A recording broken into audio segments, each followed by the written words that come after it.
Yeah, I think the assumption that a lot of people make in a lot of different areas, and I'm glad you mentioned tennis because a lot of these concepts expand beyond software, right? And Oh, a yeah. lot of times that's really interesting because it's those lessons we learn outside of a work environment that we bring into the work environment.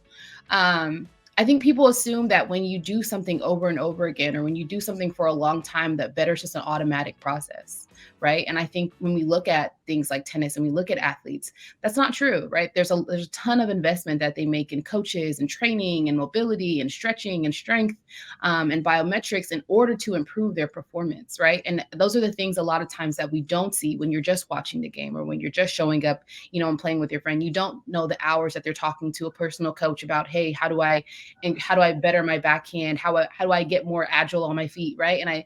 It's important that, and I appreciate the fact that industrial logic takes that perspective in the work that we do and when we're working with clients and applies that to the work, right? What are the things that we can do to get better incrementally, right?